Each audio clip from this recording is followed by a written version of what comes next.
Amen. Je vous salue au nom de notre Seigneur Jésus-Christ.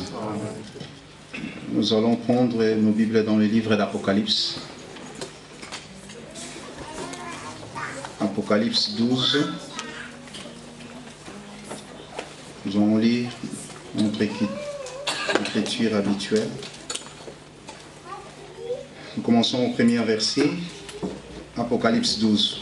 Un grand signe parut dans le ciel. Et une femme enveloppée du soleil, la lune sous ses pieds, et une couronne de 12 étoiles sur sa tête. Elle était enceinte et elle criait étant en travail et dans le douleur de l'enfantement. Un autre signe parut encore dans le ciel, et voici c'était un grand dragon rouge feu, et en 7 têtes et 10 cornes, et sur ses têtes 7 diadèmes. Sa queue entraînait les tiers des étoiles du ciel, et les jetait sur la terre. Les dragons s'éteignent devant la femme qui allait enfanter afin de dévorer son enfant lorsqu'elle aurait enfanté. Elle enfanta un fils qui doit paître toute la nation avec une verge de fer. Et son enfant fut enlevé vers Dieu et vers son trône.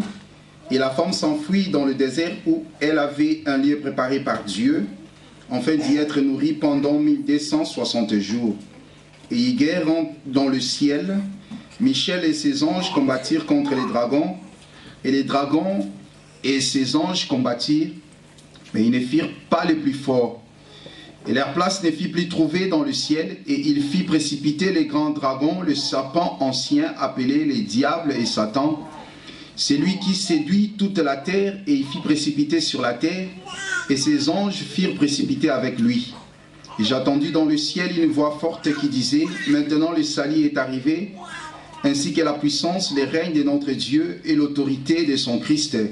Car il a été précipité l'accusateur de nos frères, celui qui les accusait devant notre Dieu jour et nuit. Ils l'ont vaincu à cause du sang de l'agneau et à cause de la parole de leur témoignage, et ils n'ont pas aimé leur vie jusqu'à craindre la mort. C'est pourquoi réjouissez-vous, cieux, et vous qui habitez dans les cieux, malheur à la terre et à la mer, car le diable est descendu vers vous, animé d'une grande colère, sachant qu'il a peu de temps. Quand les dragons vit qu'il avait été précipité sur la terre, il poursuivit la femme qui avait enfanté les fils, et les 2 ailes du grand aigle firent donner à la femme, afin qu'elle s'envole au désert, vers son lieu où elle est nourrie 1 temps, 2 temps et la moitié d'un temps, loin de la face du serpent. Et de sa gueule, le serpent lança de l'eau, comme un fleuve derrière la femme, afin de l'entraîner par le fleuve. Mais la terre secourit la femme, elle ouvrit sa bouche et engloutit le fleuve que les dragons avaient lancé de sa gueule. Et les dragons furent irrités contre la femme, et il s'en alla faire la guerre au reste de sa postérité, à ceux qui gardent les commandements de Dieu et qui retiennent les témoignages de Jésus, et il s'éteint sur le sable de la mer. Nous allons encore une fois de plus prier le Seigneur.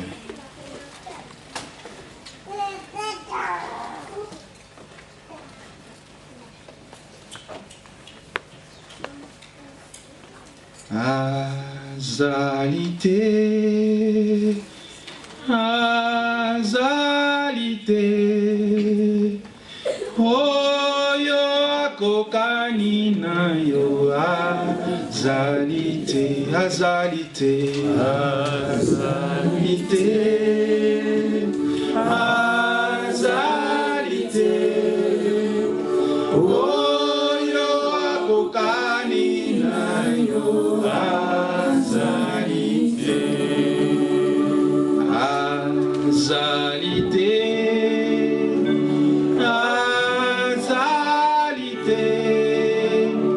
Oh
Semblable à toi, dans le ciel, sur la terre, sous la terre.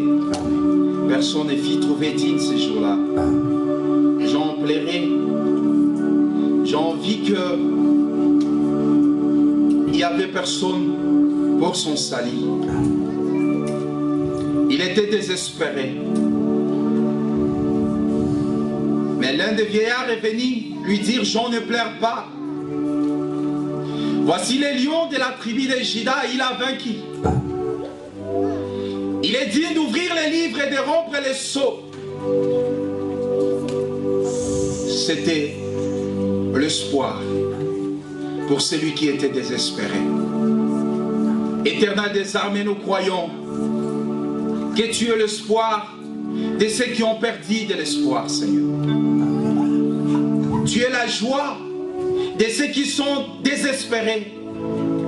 Tu es le bonheur de ceux qui sont affligés. Tu es la récompense de ceux qui sont dans les chagrins. Seigneur, nous te demandons ce soir de descendre dans ta gloire. Viens, Seigneur, essuyer les larmes de nos yeux. Viens, Seigneur, convaincre nos cœurs. Car nous avons besoin de quelqu'un pour nous convaincre d'avancer. Nous avons besoin de quelqu'un pour nous chuchoter à l'oreille. Nous avons besoin de quelqu'un pour nous rappeler que l'Éternel est mort pour nous. Nous avons besoin de quelqu'un pour nous dire que réellement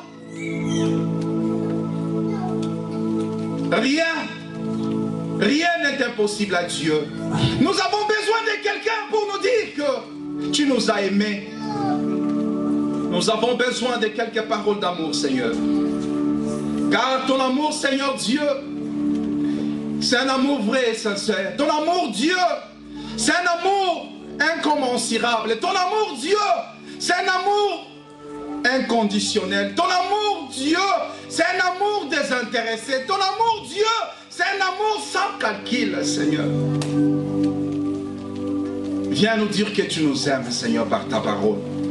Nous voulons sortir de ces lieux consolés. Nous voulons sortir de ces lieux guéris. Nous voulons sortir de ces lieux soulagés, libérés. Au nom de Jésus. Au nom de Jésus. Amen. Amen. Il est bon, il est fidèle, c'est Dieu d'amour et de bonté. Bien-aimés, nous servons celui qui n'a pas changé. Nous servons celui qui est vivant pour toujours et pour l'éternité.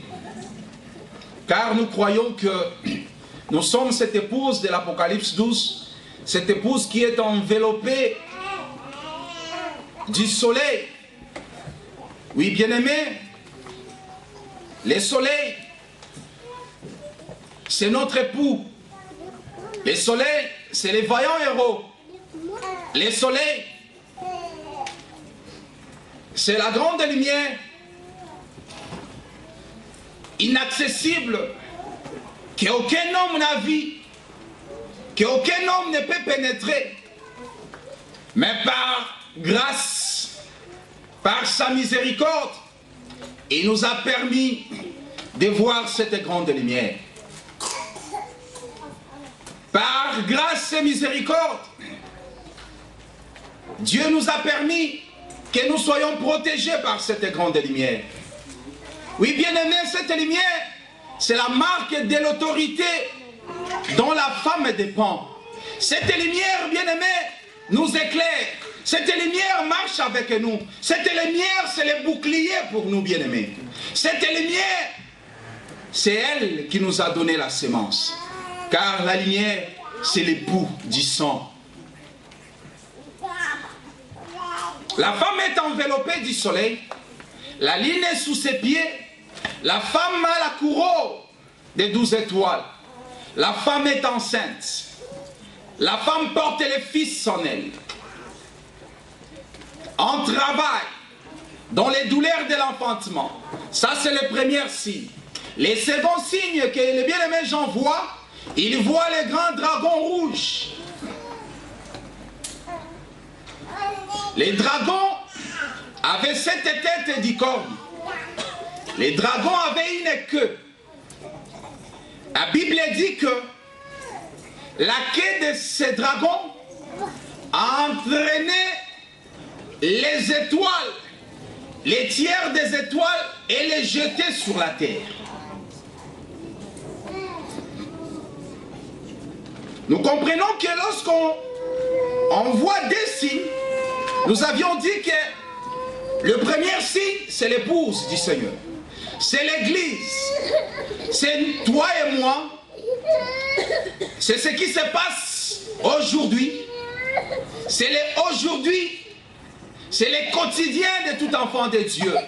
Nous sommes l'épouse qui porte le Fils. Le Fils que nous portons en nous, c'est Jésus-Christ. À cause du Fils que nous portons, bien-aimés, les dragons ne nous laissera jamais. Le diable, il est là. La Bible dit, il rôde tout autour comme un lion, cherchant qui dévorer. Oui, bien-aimés, nous comprenons que les dragons, ils rôdent tout autour de l'épouse. Ils rôdent tout autour de l'épouse pour dévorer le fils qui est dans le ventre de la femme. Pour dévorer le fils que la femme porte. Alors ce que la femme porte, c'est la parole de Jésus-Christ. Ce que la femme porte, c'est la parole éternelle. Ce que la femme porte, c'est l'évangile qui n'est pas prêché par un homme de la terre. Ce que la femme porte, c'est Jésus-Christ de Nazareth.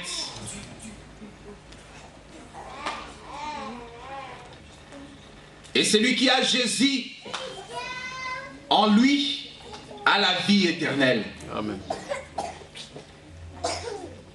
Nous comprenons que le diable voulait nous arracher ce que nous avons les plus précieux. Ce que nous avons les plus précieux dans ce monde, bien-aimés. Le diable n'avait pas de problème avec la richesse que la femme pouvait avoir. Matériel, je voulais dire. Le diable n'a pas de problème avec les voitures que tu peux avoir. Le diable n'a pas de problème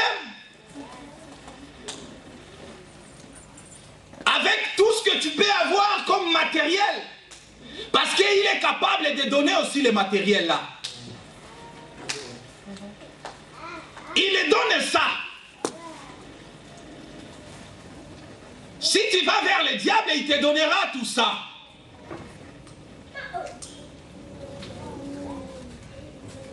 Il te donnera l'argent. Il te donnera tout ce que tu as besoin, le matériel. Mais ce que le diable est incapable de te donner, c'est la vie éternelle. Amen. Voilà pourquoi il s'est levé.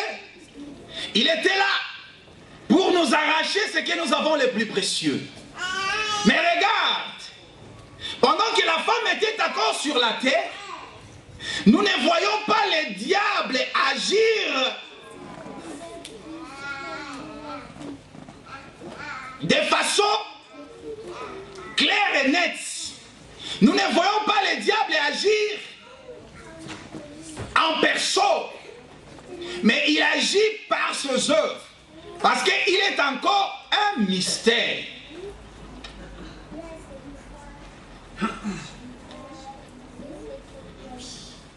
Par la description, nous comprenons que ça, c'est le diable.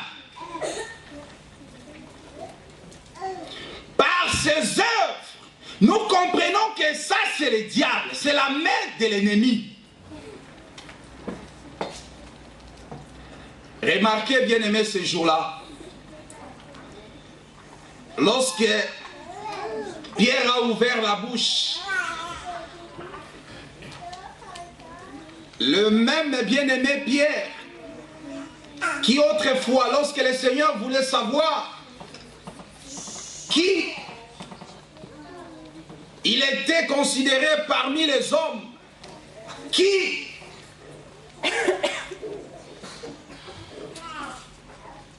il était aux yeux des hommes, les disciples ont répondu, pour les uns, tu es Jean-Baptiste. Pour les autres, tu es Élie. Pour les autres, tu es l'un des prophètes. Et le Seigneur a posé la question, et vous maintenant,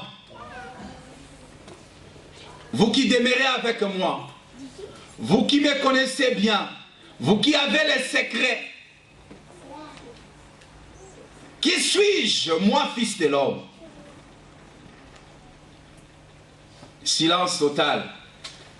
La Bible dit, Pierre a ouvert la bouche, il a dit, tu es Jésus-Christ, fils de Dieu. Tu es le Christ, ça veut dire le Messie, le roi. Le Seigneur regarde Pierre, il dit, oh Pierre, ce n'est ni le sang, ni la chair qui t'ont révélé ces choses, mais c'est mon Père dans le ciel.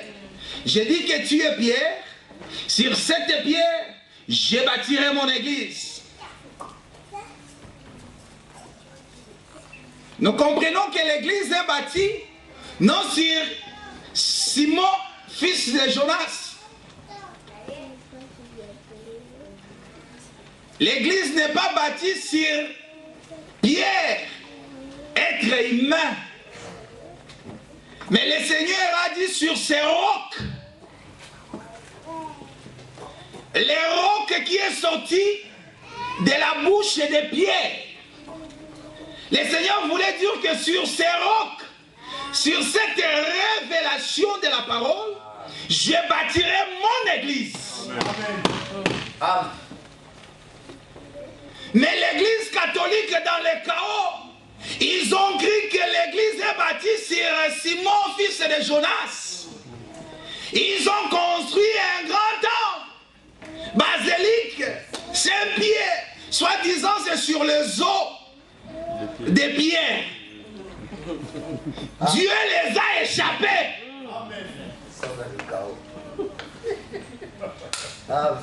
L'église ne peut pas être battue sur un homme de la terre.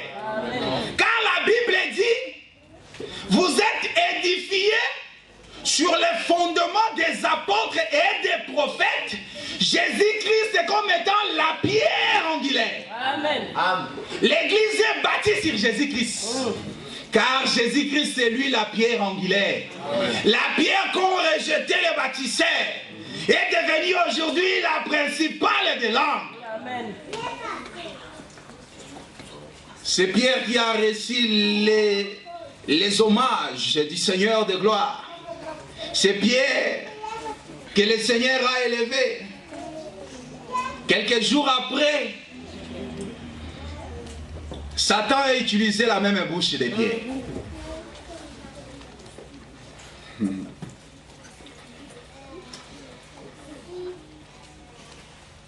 Et le Seigneur a regardé Pierre.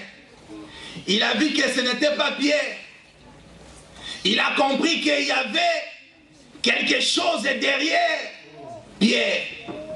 Il a vu ce que l'œil humain ne pouvait pas voir. Il a dit, arrière de moi Satan. Vous voyez le diable. Aujourd'hui, le diable utilise les vases. Aujourd'hui, le diable se cache. Aujourd'hui, le diable, il est mystère. Voilà pourquoi on nous parle de la queue. Voilà pourquoi on nous parle de la tête. Oh! Les mondes sont dans la confusion. Aujourd'hui, beaucoup pensent lorsqu'on parle des diables, c'est les dragons que nous voyons dans les BD. C'est les dragons que nous voyons dans les dessins animés. Un dragon avec la queue, avec plusieurs têtes. Non, bien aimé, ça c'est pas le diable. Parce que ce soit la tête, que ce soit les corps, tout cela a une explication.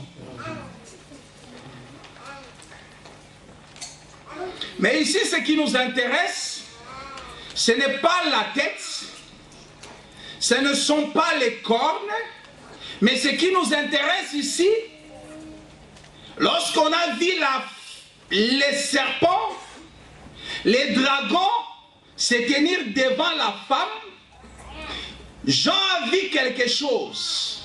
Qu'est-ce que Jean a vu? Il a vu la queue du serpent faire un travail.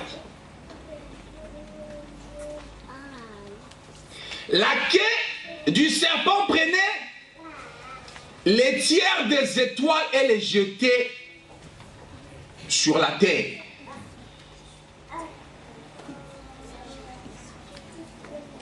C'est quoi la queue du serpent? Déjà, il faut comprendre. La fois passée, on a expliqué c'est quoi les étoiles.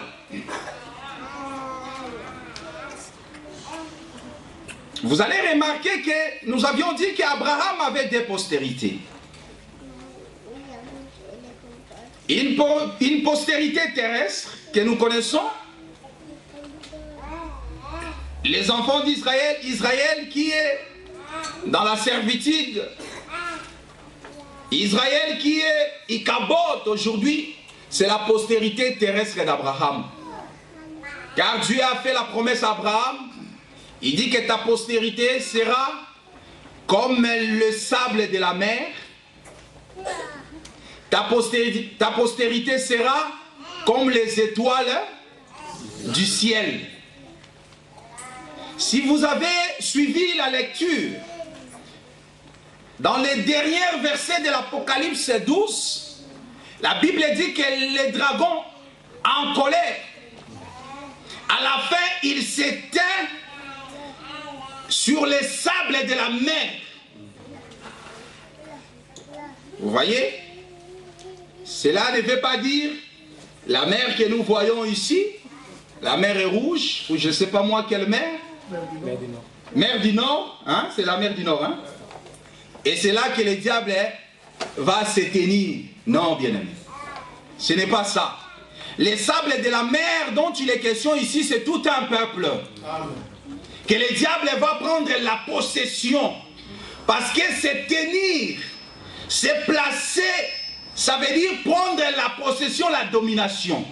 Parce que Dieu avait dit à Josué, il dit, là où foulera la plante de ton pied, je te les donne. Nous utilisons souvent cette écriture. Arrivé en Belgique, tu dis, non, je suis enfant de Dieu, même si on ne donne pas les papiers. Mais il est écrit, là où foulera la plante de votre pied, je vous les donne.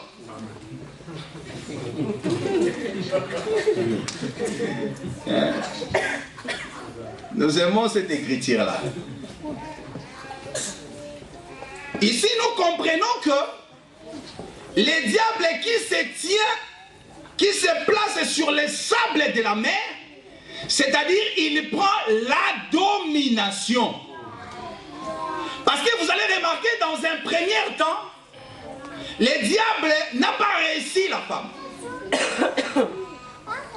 À cause des deux ailes du grand aigle qui protégeaient la femme.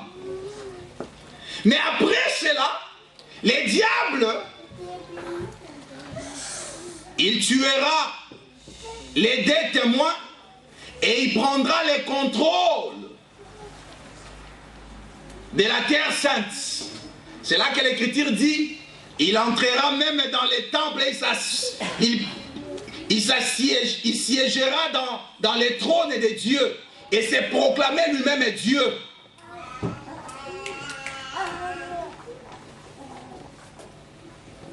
Étoile, c'est quoi? Étoile, c'est une postérité céleste que Dieu a donnée à Abraham. Et cette postérité céleste, c'est toi et moi. Voilà pourquoi sur la tête de la femme, il y avait une couronne de 12 étoiles. Ça veut dire que la femme avait sur sa tête une récompense. Parce que lorsqu'on parle de la couronne veut dire une récompense. Voilà pourquoi Paul pouvait dire que j'ai combattu un bon combat. J'ai terminé ma course. Désormais, une couronne de justice m'est réservée. Amen.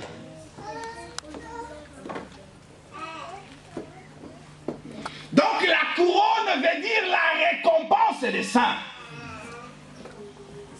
Et cette récompense est donnée à ceux qui ont gardé l'enseignement des apôtres. Pas n'importe quel enseignement à l'église du Seigneur. Il s'agit de l'enseignement des apôtres et des prophètes.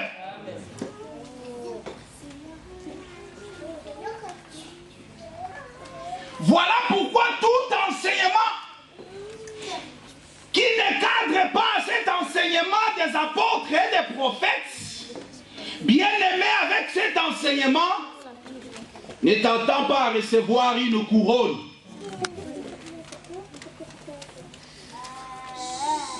Et on ne parle pas d'une étoile, mais on parle de 12 étoiles. Là encore, je bénis le Seigneur. Parce que si on parlait d'une seule étoile, là on pouvait donner raison à tous ces prophètes qui défilent dans les fils des âges pour dire que c'est moi l'ange. Si tu ne crois pas à mon message, tu n'entreras pas dans l'arche de Noé. Non, bien-aimé, il ne s'agit pas de l'enseignement d'une étoile, mais il s'agit de l'enseignement des 12 étoiles.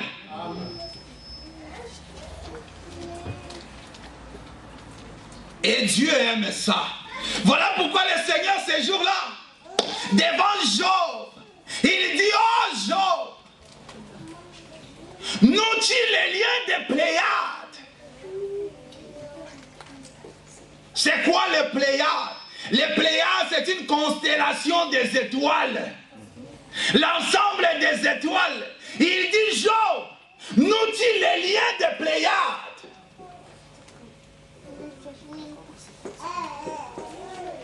Aujourd'hui, bien-aimés, toutes les étoiles doivent être réunies dans la constellation.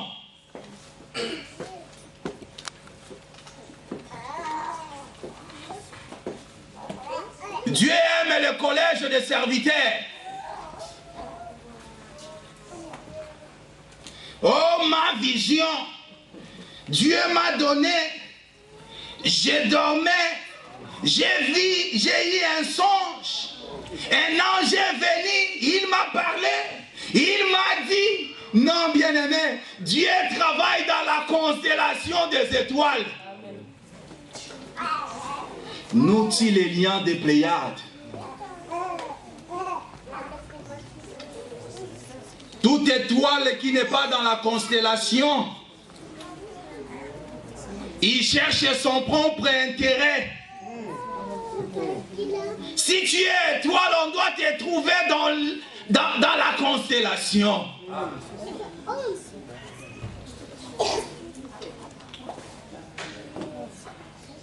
Et les enfants de Dieu aussi doivent être unis et soudés, bien-aimés. Amen. Il doit y avoir quelque chose qui nous unit. Il faut se soutenir mutuellement.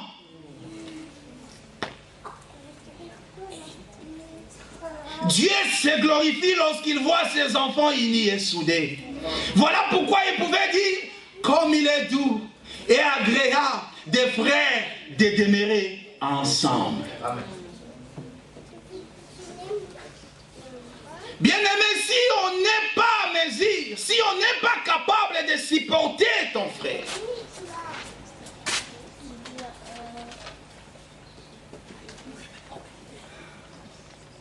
si tu es incapable, bien-aimé, de supporter ton frère dans ses défauts,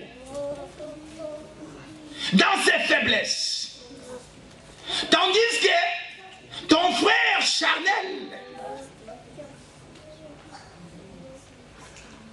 tu le supportes quand bien même il te vole.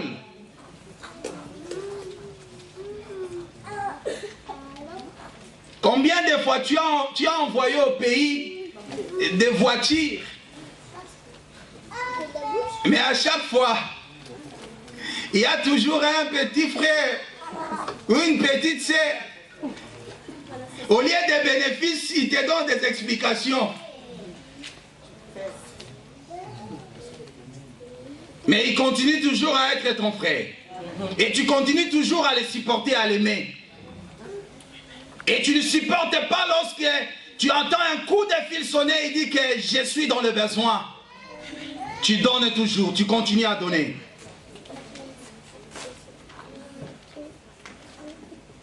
Mais tu es incapable de supporter ton frère dans le Seigneur. La constellation des étoiles, une postérité céleste. Nous sommes des étoiles.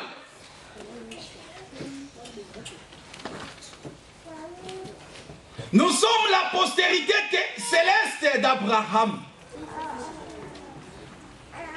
Et la mission du dragon, du serpent était, il prenait les tiers des étoiles et les jetait sur la terre.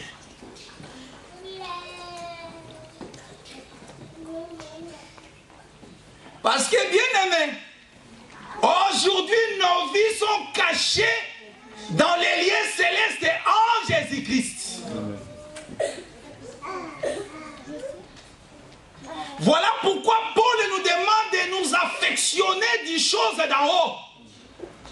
Là où nos vies sont cachées. Parce que nous sommes une postérité céleste.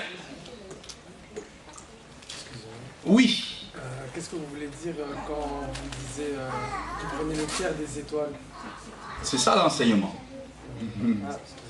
Patience.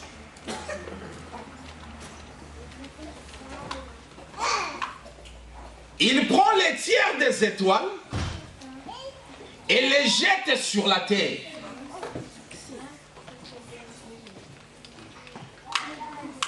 Le mouvement du ciel sur la terre parle de la chute. Et c'est ça la mission de la quai. Et c'est quoi la quai? Prenons Isaïe.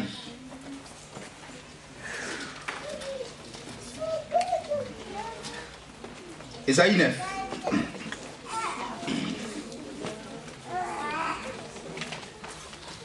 Isaïe 9, je commence au verset 13. Isaïe 9, 13.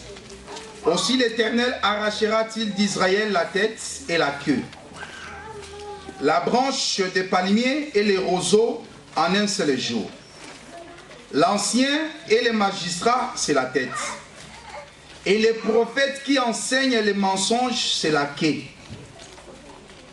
Ceux qui conduisent ce peuple l'égarent et ceux qui se laissent conduire se perdent. Les prophètes qui enseignent le mensonge, c'est l'acquis. Amen. Nous comprenons que Ésaïe nous explique c'est quoi la tête, c'est quoi la queue. Il dit que la queue, c'est les prophètes qui enseignent les mensonges. Ah bon? Nous comprenons que le diable, pour séduire les étoiles, il utilise l'enseignement.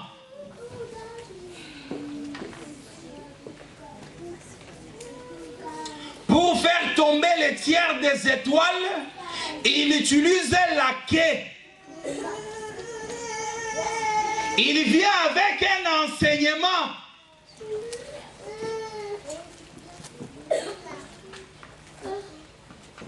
Et le bien-aimé Paul va nous aider à comprendre dans 1 Timothée 4. Lisons 1 Timothée 4.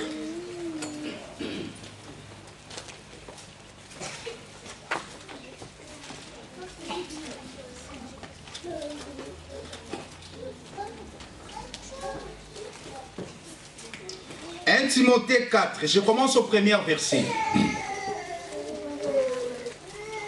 Mais l'Esprit dit expressément que dans les derniers temps, quelques-uns abandonneront la foi pour s'attacher à des esprits séducteurs, à des doctrines des démons,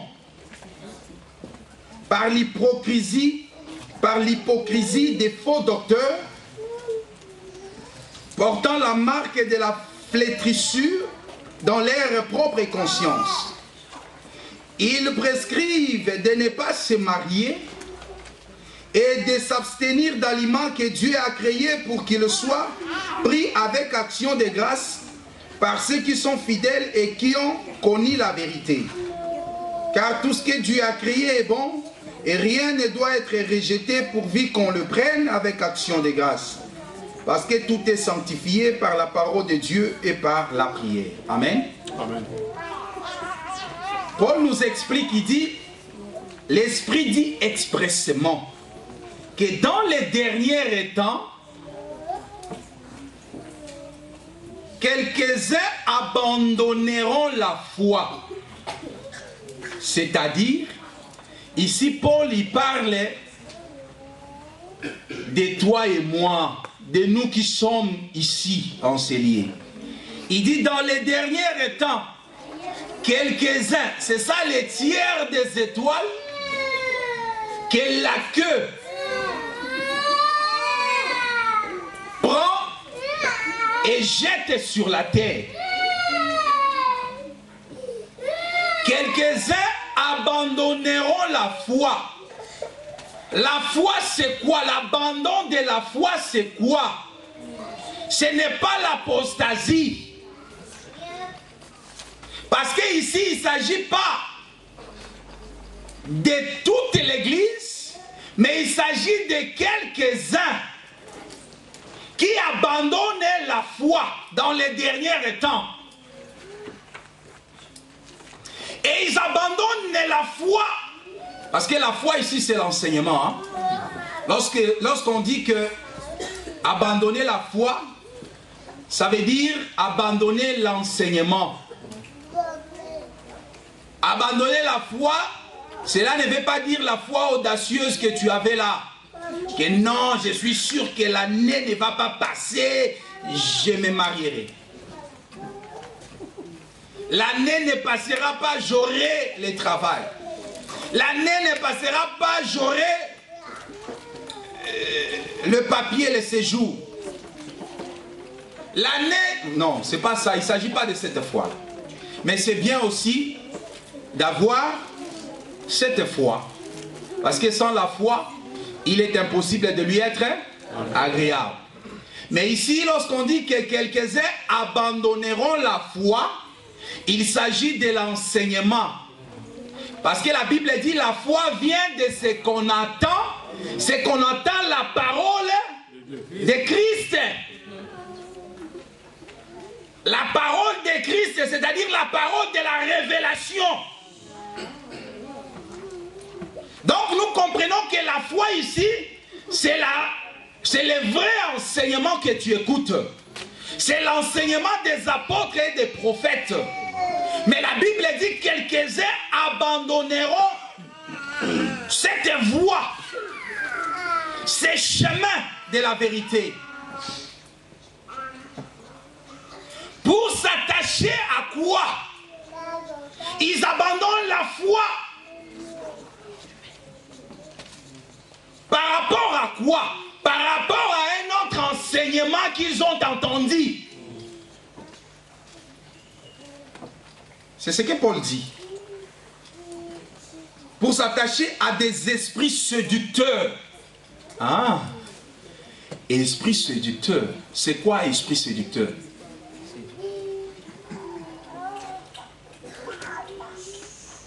Ici, Paul est en train d'expliquer que c'est par les esprits séducteurs. Les esprits séducteurs ne pensent pas que ce sont des démons invisibles qui vont la nuit venir t'envoûter et tout ça. Non, ce n'est pas ça. Les esprits séducteurs, c'est lié à l'enseignement. Parce que derrière tout enseignement, il y a un esprit.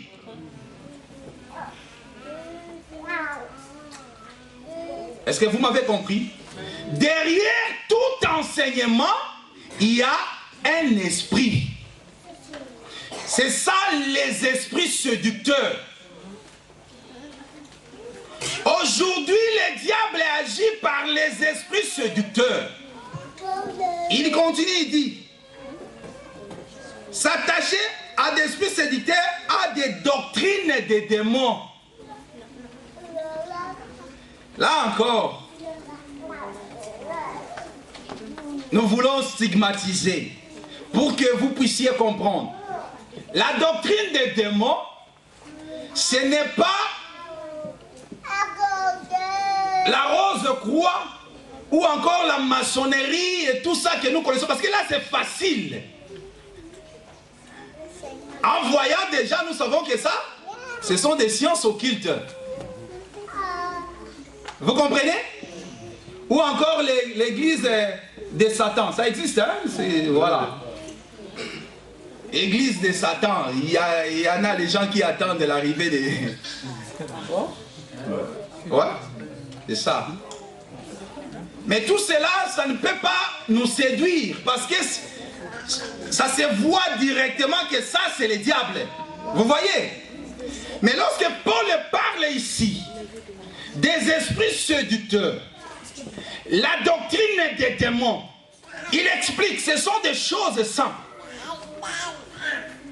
Regarde par exemple, il donne des exemples. Il dit, dans leur enseignement, parce qu'il parle ici des docteurs, parce que lorsqu'on parle des docteurs, c'est celui qui enseigne. Les docteurs, c'est celui qui apporte l'enseignement. Il dit par les faux docteurs. Qu'est-ce que ces docteurs-là enseignent? Un élément. Il dit quoi? Ils prescrivent de ne pas se marier.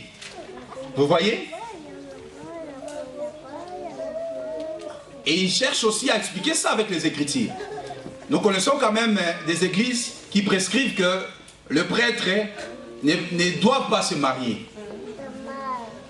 Or, cela n'est soutenu en aucune écriture. Il n'y a aucune écriture qui soutient cela. Parce que Pierre même, on a parlé de la femme de Pierre.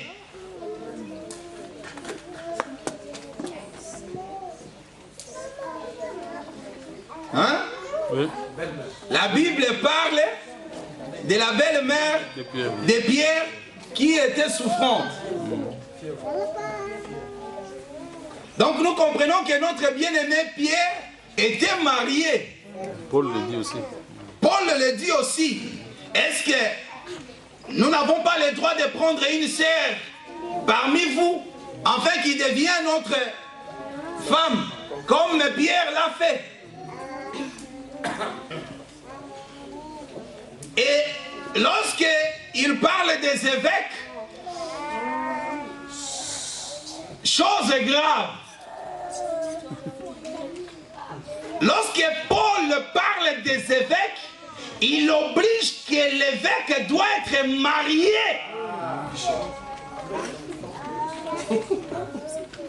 L'évêque doit avoir des enfants. Mais qu'est-ce qu'ils disent?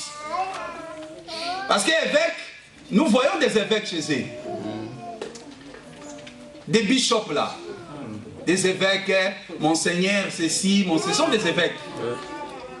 Mais, chose étonnante, là, contraire à l'enseignement des apôtres et des prophètes, et ils disent que non, non, non, vous ne pouvez pas vous marier.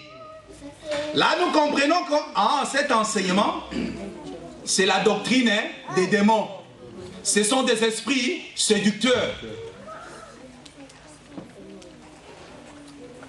Ils prescrivent de ne pas se marier. Ils prescrivent de s'abstenir d'aliments. Nous connaissons aussi des églises comme ça. Que pour eux, ne mangez pas le porc. Hein? Vous connaissez des églises comme ça, n'est-ce pas? Oui. Ils prescrivent non, en tout cas, le porc, il ne faut pas manger.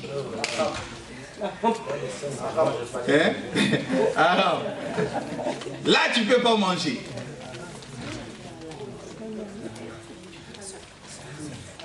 Vous voyez? C'est par l'enseignement. Ça veut dire là, ce sont que des exemples que le bien-aimé Paul a donnés, parmi tant d'autres.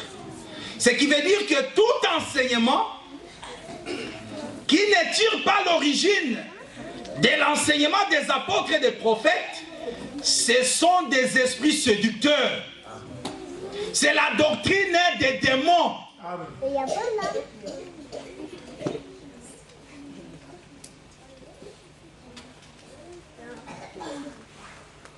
C'est ça, bien-aimé. La quai. La quai, ce sont des faux prophètes. Ce sont des esprits séducteurs. Par l'enseignement, ils vous séduisent. Remarquez une chose. Dieu envoie Moïse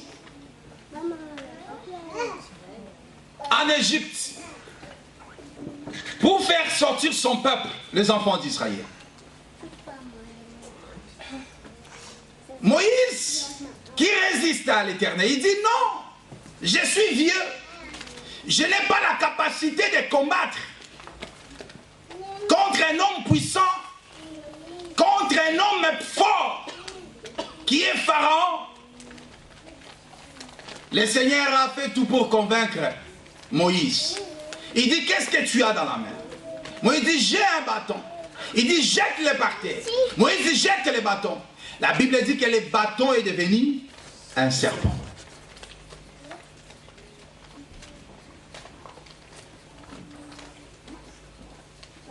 Cette image, ce signe-là,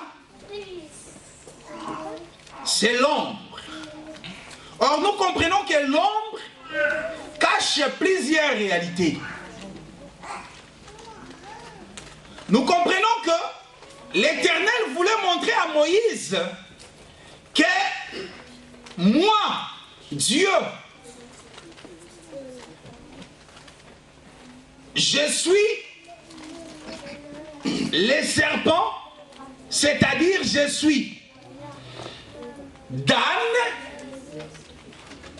parce que la mission de Dan, c'était quoi? Dan, c'est l'enfant, c'est parmi les enfants de Jacob. C'est l'un des enfants de Jacob qui s'appelait Dan. La bénédiction prophétique lui donne comme mission, il dit, Dan, tu es un serpent qui se place sur les sentiers pour renverser les chevals, afin que les cavaliers tombent à l'envers. nous comprenons que les cavaliers c'était Aaron, et plutôt Pharaon. C'est lui qui est le cheval, les cavaliers montés sur le cheval pour faire la guerre au sein. Je suis en train de rassembler les Écritures. Hein. Je touche directement Genèse et je touche aussi Apocalypse. Parce que c'est l'Apocalypse qui parle d'un cheval qui sort avec un cavalier qui va faire la guerre au sein. Vous voyez? Et ici, j'explique ça dans le livre de Genèse. Genèse combien? 49. 17, hein? 49, 17. Et là, nous allons voir que Dieu est en train de dire à Moïse que les serpents là, c'est moi, Dieu, dans l'attribution des Dan. C'est-à-dire, n'ayez pas peur. Ce n'est pas toi qui vas combattre Pharaon, mais plutôt c'est moi-même Dieu, l'Éternel, qui va combattre Pharaon comme étant un serpent. Parce que Dan, il était les serpents, et selon Moïse, il était les lions, hein, les jeunes lions. Or, lorsque le bâton est encore dans la main de Moïse, il est le lion. Parce que la Bible dit, le bâton souverain ne s'éloignera pas de Juda jusqu'à ce que vienne les Shiloh. Là, nous comprenons que lorsque le bâton est encore dans la main de Moïse, c'est Juda, c'est les lions. Mais lorsque Moïse jette le bâton et que le bâton touche le sol, la terre, il devient un serpent. Pour renverser qui? Pour renverser Pharaon. Voilà pourquoi Jésus-Christ, dans Jean 13, il dit, de même que Moïse éleva les serpents, le Fils de l'homme doit être élevé. Or, lorsque le Fils de l'homme est élevé, c'est pour que tous ceux qui ont été mordus par les serpents reçoivent la vie. Oui, bien-aimé. Oui, j'allais poser une question par rapport au tir des étoiles. Parce qu'on dit ceci. Apocalypse 12. 12, oui. Ça que entraînait le tir des étoiles du ciel. Or, vous avez dit que ces tirs des étoiles, ce sont ceux qui avaient cru à l'enseignement et qui l'ont abandonné. Non, j'ai dit que c'est la postérité céleste. Ça veut dire quoi? Nous croyons, parce que dans l'absolu de la parole, nous croyons qu'un Élie ne pourra être séduit. Mais ici, lorsqu'on parle des étoiles, on parle des appelés. La Bible dit qu'il y a plusieurs appelés, mais peu d'élus. Donc ça veut dire que nous parlons de l'Église. Voilà pourquoi Paul dit quelques-uns. Lorsqu'il dit quelques-uns, c'est-à-dire c'est parmi les appelés. Parmi les appelés, quelques-uns abandonneront la foi. Vous voyez, lorsque la Bible parle, les gens qui ont fait naufrage à la foi. Donc c'est-à-dire ce sont des gens qui ont marché avec nous. Voilà, nous allons voir aussi comme un exemple. Les enfants d'Israël sont sortis combien? Nombreux. La Bible parle de 6 000 hommes, 600 000 hommes, sans compter les femmes et les enfants. Ils sont sortis. Voilà, les appelés. Ils ont quitté l'Égypte. Ils ont commencé la marche avec le Seigneur. Donc, ils sont comptés parmi l'Église. Parce que l'Église veut dire sortir. Ils sont sortis. Mais pour hériter Canaan, il y avait combien? Seulement 2 personnes. Donc, il y avait les appelés. Non, parmi les appelés, il y a aussi les Élis. 2 et les Lévites aussi étaient parmi... Oui, il y avait Josué et Caleb. Et la tribu de Lévi aussi. Oui. Lévi n'était pas compté. De toutes les façons, il n'avait pas de part. Donc, voilà pourquoi je parle des 2 personnes. Donc ceux-là, on peut dire qu'eux n'avaient pas emprunté la voie. Et comment? Parce que quand Esaïe dit que c'est lui qui emprunte cette voie, même l'insensé ne pourra pas. Voilà. Maintenant, ceux-là qui avaient quand même suivi cette voie, est-ce qu'ils avaient emprunté la voie ou pas? Bon, il faut comprendre une chose. Dans l'évangile, nous voyons la prédestination et nous voyons aussi la vie sur la terre. La prédestination, la Bible dit, c'est que Dieu a connu d'avance, c'est que Dieu a appelé, il les a prédestinés, il les a justifiés, il les a glorifiés. Dans la prédestination, l'agneau a été prédestiné avant la fondation du monde. Et déjà, l'animal, les bonnes œuvres plutôt, ont été préparées pour que nous puissions les pratiquer. Ça, c'est la prédestination. Mais dans les temps, Paul nous dit que je crains d'être rejeté après avoir prêché plusieurs. Donc nous comprenons que Paul est en train de dire à Timothée, exerce-toi à la piété. Donc c'est l'effort que nous devons faire chaque jour dans notre vie à garder la sanctification, la crainte du Seigneur. Mais dans la prédestination, c'est comme si nous, on n'a pas d'effort à faire. Vous comprenez? Donc il y a des notions. Il y a la notion de la... Voilà pourquoi ceux qui ont saisi très mal la prédestination, ils disent qu'écoutez, de toutes les façons, je n'ai pas d'effort à faire, parce que si j'étais prédestiné, je serais quand même sauvé. Vous voyez? Or, ils oublient que la prédestination, lorsqu'on parle de la vraie prédestination, la prédestination est attachée à la vie sur la terre. Tu dois vivre comme le Seigneur. Parce que ce que Dieu a prédestiné, il a fait que ces gens-là vivent comme le Seigneur Jésus-Christ. La sanctification. C'est ce que Jésus-Christ a vécu sur la terre. Sur la terre, Jésus a dit, qui me convaincra du péché? Donc, il faut avoir les sentiments qui étaient en Jésus-Christ. Là, à ce moment-là, tu diras que je suis prédestiné. Mais cependant, l'église, lorsqu'on parle de l'église, c'est comme un champ, et dans ces champs, il y a les bleus, il y a aussi l'ivraie. Et lorsqu'on arrose, les deux croissent au même moment ensemble. Mais c'est seulement à la fin, lors de la récolte, parce que lorsque les disciples voulaient enlever l'ivraie parmi les blés, le Seigneur a dit non, non, ne faites pas comme ça. Même champ. Dans le même champ. Voilà pourquoi il ne faut pas être scandalisé parmi nous bien-aimés. Tous ne sont pas frères. Nous avons les ivraies parmi nous. Nous avons les sorciers parmi nous. Nous avons les fils de la perdition parmi nous. Bon, les sorciers peuvent se repentir. C'est possible, il y a possibilité. Mais les fils de la perdition ne pourra jamais se repentir. Oui, bien aimé. Mais parce qu'au fait, là, on est en train de dire qu'il les a entraînés du ciel. Maintenant, comment ils se sont retrouvés au ciel? Ça, c'est l'ombre. Ce n'est qu'une vision. Dans la vision, on veut nous montrer le travail du diable. Parce que vous allez remarquer que la Bible parle les étoiles, les tiers des étoiles, il les entraîne sur la terre. C'est-à-dire, la Bible veut parler tout simplement de la séduction.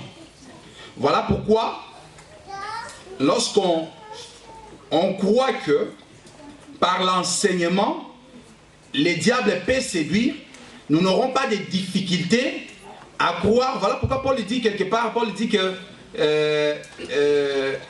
les solides fondements, hein, il y a une écriture où Paul parlait.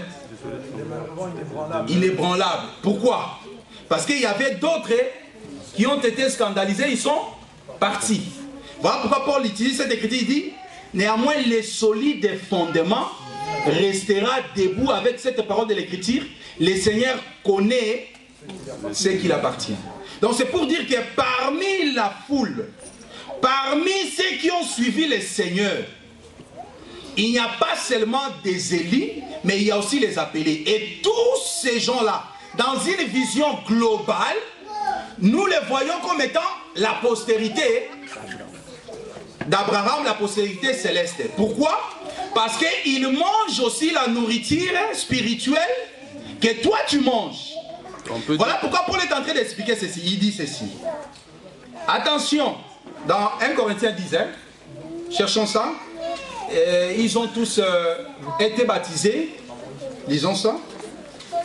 1 Corinthiens 10, je pense. Là, avec cette écriture, on va bien comprendre.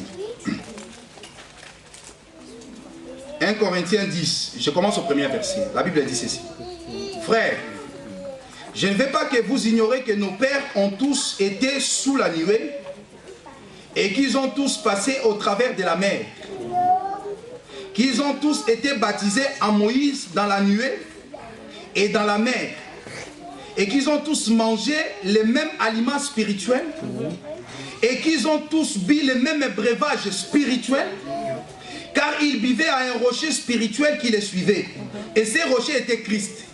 Mais la plupart d'entre eux ne furent point agréables à Dieu, puisqu'ils périrent dans les déserts. Mais ils étaient baptisés. Vous voyez, Paul explique qu'ils étaient baptisés. Mais la plupart d'entre ces bien-aimés se sont écartés du chemin. Voilà. Or, quand il est baptisé, quand la personne est baptisée, on suppose qu'il est le nôtre. Il est notre frère. Mais là, nous voyons, Paul est en train de nous avertir. Il dit, attention. Quoique ces gens-là furent baptisés, mais ils ont été rejetés. Ils ont été séduits. Ils n'avaient pas reçu le Saint-Esprit. Voilà. Là, maintenant, dans l'absolu, voilà pourquoi le Saint-Esprit, je ne peux pas dire que ces frères n'ont pas le Saint-Esprit. À moins que Dieu puisse me le révéler. Je ne sais pas comment. Parce que la Bible dit, l'Esprit de Dieu témoigne dans ton esprit que tu es enfant de Dieu. Mais cependant, ce que nous pouvons constater, c'est que les œuvres que tu manifestes, c'est par les œuvres que nous allons voir que réellement celui-ci a le Saint-Esprit. Parce que l'arbre, on reconnaît l'arbre par les fruits. Oui, parce qu'en fait, quand on parle du ciel, je me suis dit, est-ce que l'Écriture qui dit que nos âmes sont cachées dans les lieux célestes, est-ce que ceux-là, quand les âmes sont cachées dans les lieux célestes, normalement, ce sont des gens qui ne peuvent plus... Oui, je comprends un peu ta frustration. C'est normal. Le problème, c'est vrai que lorsque l'Écriture parle, nos âmes sont cachées en Jésus-Christ dans les lieux célestes. Là, nous voyons les Élis. Parce que l'Écriture, Paul dit, voilà pourquoi Paul est en train de dire, il dit, si réellement, il pose la question, il s'adresse à l'Église, hein, mais il dit, si réellement, c'est-à-dire, lorsqu'on dit, si réellement, il y a quoi?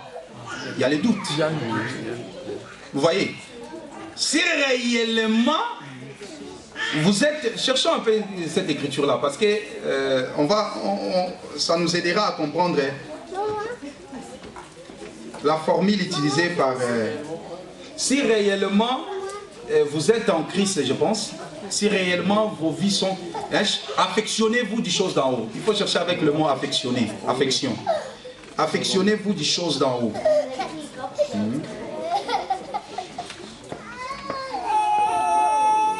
Affectionnez-vous des choses d'en haut.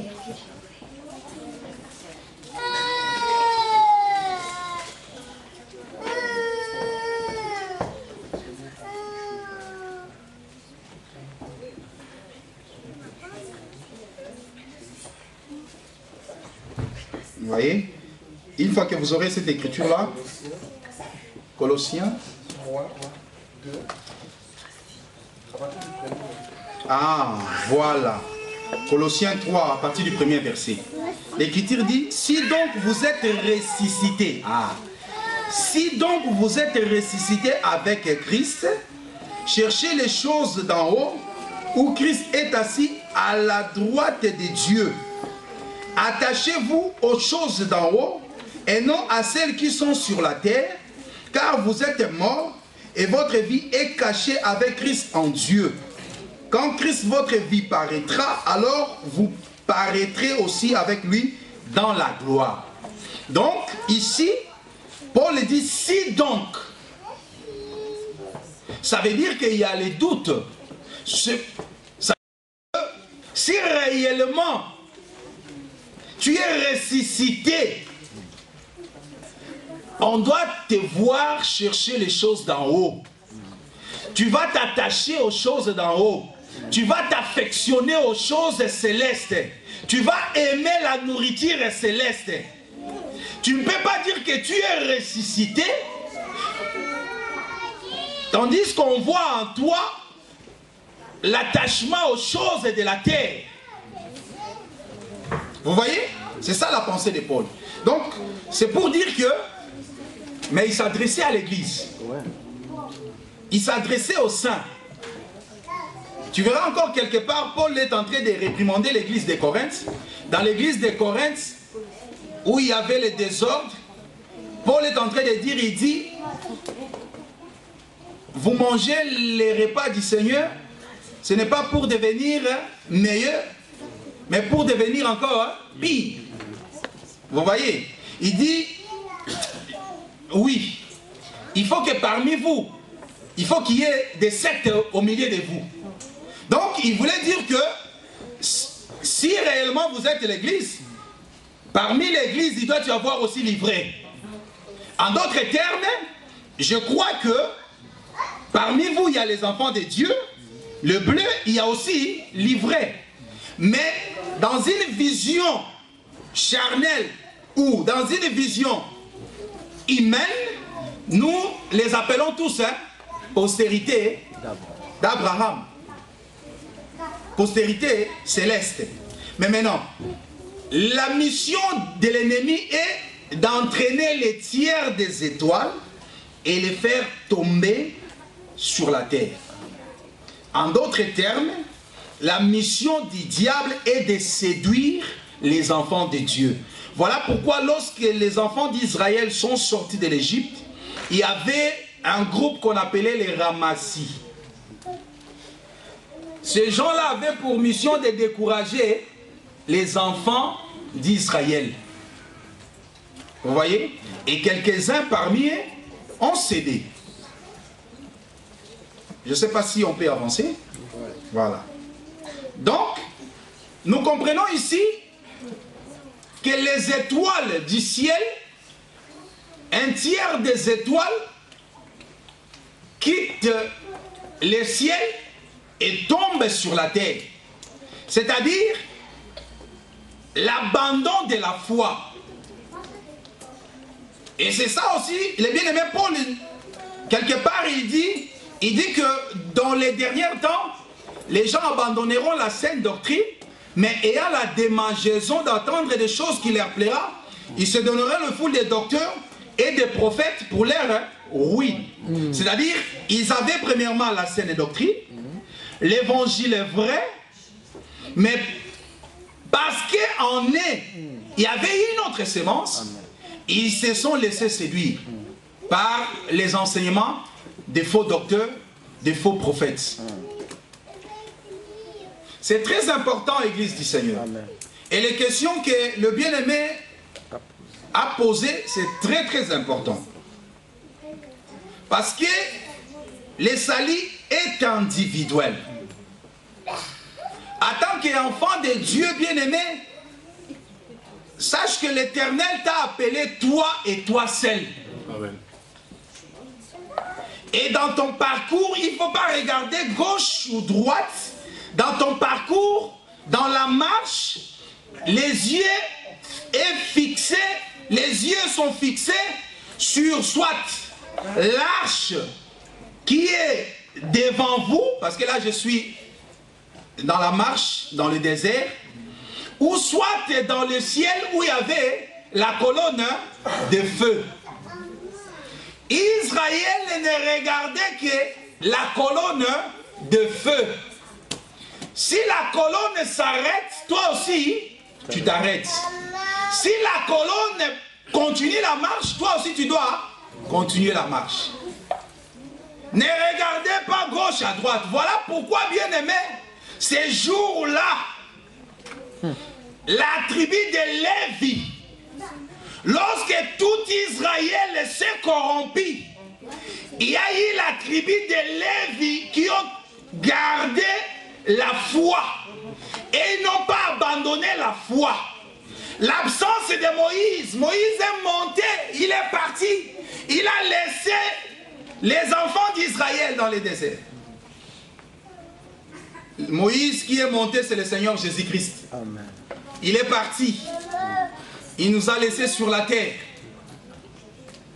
Vous allez remarquer que les enfants d'Israël se sont corrompus par les veaux d'or. Ils ont dit, mais c'est Moïse tarde. Nous ne savons ce qu'il est devenu. De la même manière, aujourd'hui, tu peux dire, mais cet évangile, il revient bientôt. Ça ne date pas d'aujourd'hui. On nous prêche toujours, il revient bientôt. Nos ancêtres. Combien de siècles maintenant? Depuis qu'on nous a annoncé qu'il revient bientôt, on ne les voit pas venir. C'est ce qui s'est passé dans le désert. Il s'est dit, Moïse, depuis qu'il est monté, nous ne savons ce qu'il est devenu. Alors Aaron, nous voulons voir un Dieu comme ça. Pharaon plutôt. Non, Aaron. C'est Aaron. Ils se sont adressés à Aaron. Là, ils ne sont plus en Égypte, mon frère. Ils sont déjà sortis.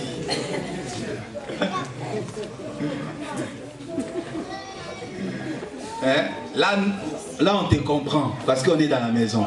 Sinon, on allait dire l'esprit de la séduction. Mais dans la maison, non. Dans la maison, on ne peut pas le dire. Vous comprenez? Oui. Et les Lévites, qu'est-ce qu'ils sont devenus avec la parole qu'ils ont eue? Parce que vous avez dit que les Lévites, ils ont gardé cette parole. Voilà. Et c'est qui les Lévites? Ils sont devenus qui? Voilà. Lorsqu'on parle de Lévi, la Bible dit que Lévi ne connaît ni son père, ni sa mère, mais Lévi garde l'Urim et le Tumim, c'est-à-dire la parole de Dieu. Lévi est resté fidèle à la parole du Seigneur, à la parole de Moïse. Parce que le conducteur, le visionnaire, c'était Moïse. Le oint, c'était Moïse.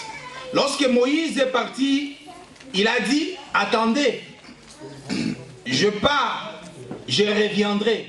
Lévi s'est accroché à cette parole, à cette attente-là. Donc nous comprenons que Lévi ici, parce que Lévi, c'est le sacrificateur. Voilà pourquoi la Bible dit, Dieu nous a fait un royaume des sacrificateurs. En d'autres termes, Lévi qui a gardé la parole, c'est l'église qui reste debout, les solides fondements qui gardent la parole de Jésus-Christ, qui ne se laisse pas séduire par les faux enseignements. C'est ça Lévi, c'est ça qui représente Lévi aujourd'hui. Parce que vous allez remarquer que lorsque Moïse est descendu, Moïse a poussé un cri. Il a dit, à moi ceux qui sont pour l'Éternel. La Bible dit que tout autour de Moïse, c'était Lévi. Lévi s'est entouré Moïse. Et Moïse a ordonné, il dit, alors prenez l'épée et tuez. Lévi a exécuté la parole de Moïse sans se soucier de qui était devant moi. Vous comprenez? Voilà pourquoi l'Écriture dit que Lévi ne connaît pas son père. Lévi ne connaît pas sa mère. Ça veut dire quoi? Lévi ne connaît pas son père, Lévi ne connaît pas sa mère. Ça veut dire que moi, pourquoi je n'ai pas besoin de voir mon frère à côté de moi? Moi, pour s'attacher à la parole, je ne dois pas m'attacher à la parole parce que mon père, ma mère, je les ai connus dans cette église-là, l'église familiale. Parce qu'il y a des églises comme ça. Hein? Le père, la mère, toute la famille sont attachés à cette église-là. Ils ont toujours été néo-apostoliques.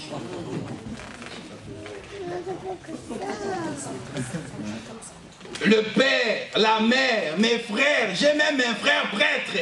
Alors comment je pourrais aller quelque part? C'est ça Lévi. Lévi ne connaît ni son père, ni sa mère. Lévi s'attache à la parole. Si on vient m'enseigner, m'apporter l'évangile, et que je comprends que là où j'étais n'était pas la parole, même si mon père est prêtre, pasteur dans cette église-là, je dois quitter. C'est ça Lévi. Oui. Comment expliquez-vous le mouvement de Lévi qui quitte le temple parce qu'il n'y a plus la dîme? Lévi qui fuit le temple parce qu'il n'y a plus. Non, ça c'est autre chose, parce que Lévi représente, ça c'est l'ombre. Dans l'ombre, il y a plusieurs réalités. En d'autres termes, Lévi, il représente beaucoup de choses. Comme le bien-aimé nous a enseigné sur la dîme, tu vois, il a touché aussi Lévi. Donc on peut toucher Lévi dans différentes formes. Donc Lévi là qui abandonne le temple, il n'abandonne pas le temple pour toujours. Il abandonne le temple pour enseigner au peuple que il faut nous donner notre salaire. C'est-à-dire il revendiquait leur salaire. Il dit écoutez, parce que vous ne voulez pas nous donner notre salaire, nous aussi, nous abandonnons les temples. C'était un peu dans ce sens-là. Donc c'était juste pour pousser le peuple à revenir sur le chemin, sur la parole. Donc à leur engagement. Oui, bien-aimé Martin. Bertin plutôt. Parce que vous avez dit que non, le salut est individuel, je suis d'accord. Oui. Mais dans la Bible aussi, on dit que toi et ta famille te sera sauvés si tu crois. Ah, là aussi nous commettons beaucoup d'erreurs. Cette écriture-là, ce n'est pas normalement une promesse. Je ne sais pas s'il y a une promesse quelque part qui dit si tu crois à moi, tu seras sauvé, toi et ta famille. Parce qu'on dit souvent cela. Si tu crois à moi, la Bible dit si tu crois à moi, tu seras sauvé, toi et ta famille. Non, la Bible ne dit pas ça. Si tu crois, Paul est en train de s'adresser, ça c'est Pierre plutôt. Hein, c'est Pierre. Ouais. C'est Pierre qui s'adresse à une famille, à un homme, à un geôlier. Hein? C'est un geôlier. Non, c'est pas Corneille. C'est un geôlier. Je crois que c'est Paul. C'est Paul plutôt qui s'adresse à... c'est Paul, c'est pas Pierre. Ouais, c'est Paul, c'est pas Pierre. Il dit que, crois au Seigneur Jésus-Christ, tu seras sauvé toi et ta famille. En d'autres termes, lorsqu'il dit que crois au Seigneur Jésus-Christ, tu seras sauvé toi et ta famille, cela ne veut pas dire que lorsque moi je crois, automatiquement, mon épouse, mes enfants sont sauvés. Non, ça c'est faux. Mais, ce qui est vrai, c'est que si moi je crois aujourd'hui au Seigneur Jésus-Christ, je fléchirai les genoux, je prierai le Seigneur, je plairai, je crierai à Dieu, Seigneur, tu m'as sauvé, c'est bien, mais donne-moi le reste de ma famille, donne-moi mon épouse, donne-moi mes enfants. Et l'Éternel, parce qu'il est miséricordieux, parce qu'il écoute les prières de ses enfants, parce qu'il a écouté Abraham un jour, il pourra exaucer ta prière en visitant ton épouse, en visitant tes enfants. Voilà pourquoi Paul, dans le mariage, il dit ceci, il dit, celui qui s'est attaché à un non-croyant, il ne faut pas le quitter. Qu'est-ce que tu, oh frère, si tu sauveras, si, c'est conditionnel. Si tu sauveras ta femme, ou si tu sauveras ton mari qui est non-croyant. Vous voyez?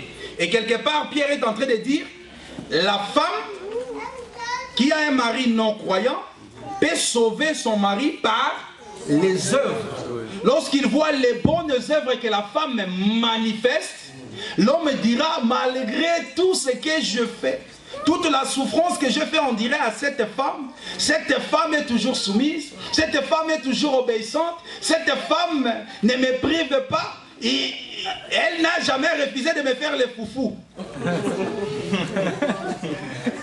Ah ouais, parce qu'on a dit par les œuvres. On ne dit pas que tu ouvres la Bible et tu commences à lui dire il faut croire au Seigneur Jésus-Christ. Il faut croire, sinon tu iras à l'enfer. Non, non, la Bible dit pas les œuvres. C'est un enseignement. Et là, l'homme dira, ah, non, un jour, il se réveillera, il dira, ah bon, ma femme, tu pars à l'église? Je t'accompagne. Je vais voir là où tu pars, tu pries. Vous comprenez?